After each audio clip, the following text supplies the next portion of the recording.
Praise the lord.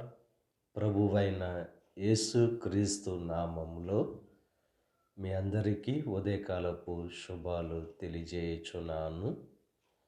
ఈరోజు దేవుడు మనకు అనుగ్రహిస్తున్న అతి శ్రేష్టమైన వాగ్దానము కీర్తనలు 103వ అధ్యాయము 11వ వచనాన్ని చదువుకుందాము. భూమి కంటే ఆకాశం ఎంత ఉన్నతముగా ఉన్నదో, ఆయన యందు భయభక్తులు గలవారి ఎడల ఆయన కృప అంత అధికముగా ఉన్నది. ఎవరైతే దేవుని యందు భయభక్తులు కలిగిన వారుగా ఉంటారో వారి ఎడల దేవుడు అధికమైన కృపను చూపే దేవుడుగా ఉన్నారు.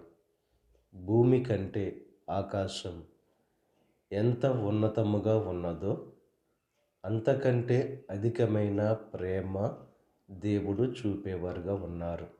ఇక ఉదయకాల సమయంలో దేవుని యొక్క కృప మనకు తోడుగా ఉంటే ఘనత పొందుకుంటాం. దేవుని యొక్క కృప మనకు తోడుగా ఉంటే మన జీవితం సమృద్ధిగా ఉంటుంది. దేవుని యొక్క కృప మనకు తోడుగా ఉంటే మనకు క్షేమము అనేది ఉంటుంది. కనుక దేవుని యొక్క కృపను పొందుకోవాలంటే దేవుని యందు భయభక్తులు కలిగిన వారంగా మనం ఉండాలి. దేవుని యందు భయభక్తులు కలిగి ఆయన త్రోవల యందు నడుచు వారందరూ కూడా ధన్యులని చెప్పి దేవుని యొక్క వాక్యం బహు స్పష్టంగా తెలియజేస్తుంది. దేవుని యొక్క ఆశీర్వాదం మనం పొందుకోవాలంటే దేవుని యొక్క కృపను మనం పొందుకోవాలి. దేవుని యొక్క కృపను మనం పొందుకోవాలంటే దేవుని యందు భయభక్తులు కలిగిన వారంగా మనం ఉండాలి. ఉదయకాల సమయంలో దేవుని యందు భయభక్తులు గల వారముగా ఉండాలని చెప్పి ఎప్పుడైతే నిర్ణయం తీసుకుని దేవుని యందు భయభక్తులు కలిగిన వారుగా జీవిస్తారో ఆ అధికమైన కృపను పొందుకుంటారు. ఆ కృపతో పాటు ఆశీర్వాదాన్ని, ఆ కృపతో పాటు సమృద్ధిని, ఆ కృపతో పాటు క్షేమాన్ని పొందుకుంటారు. కనుక ఆ రీతిగా జీవిస్తూ దేవుని యొక్క కృపను పొందుకొని సంతోషభరితమైన జీవితాన్ని జీవించవలసిందిగా ప్రభు పేరట మిమ్మల్ని కోరుచున్నాను. దేవుడు మిమ్మల్ని దీవించి ఆశీర్వదించి తన అధికమైన కృపను మీ ఎడల దేవుడు కుమ్మరింపచేయును గాక. ఆమేన్. ప్రార్థన చేసుకుందాం.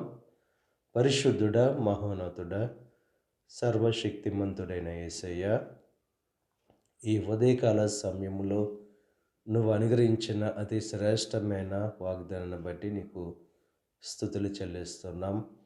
ఎవరైతే నీ యందు భయభక్తులు గలవారుగా ఉంటారో వారికి దేవా భూమి కంటే ఆకాశం ఎంత ఉన్నతంగా ఉందో అంత అధికమైన కృపను అనుగ్రహిస్తానని చెప్పి వాగ్దానం చేసావు. కనుక దేవా నీ యందు భయభక్తులు గలవారుగా జీవించాలనే మనసు ప్రతి ఒక్కరికి కలుగు చేయండి. ఈ ప్రార్థనలో ఏకీభవిస్తున్న ప్రతి ఒక్కరిని దీవించండి, ఆశీర్వదించండి. ఈరోజు తలపెట్టిన ప్రతి కార్యాన్ని సఫలం చేయండి. వారి రాకపోకల్లో నీకు సహాయం అనుగ్రహించండి. ఈ దిన ఆశీర్వాదాలు ప్రతి ఒక్కరి మీద మెండుగా కుమ్మరింపచేసి నీ దీవెనలతో నింపి నడిపించమని మా ప్రభువైన యేసు క్రీస్తు నామం పేరట వేడుకొనుచున్నాం తండ్రి. ఆమేన్. తండ్రి, కుమార, పరిశుద్ధాత్మ త్రియేక దేవుని యొక్క కృప సదాకాలం మనకు తోడై ఉండి దేవుని యొక్క దీవెనలు ఆశీర్వాదాలతో నింపి నడిపించును గాక. ఆమేన్.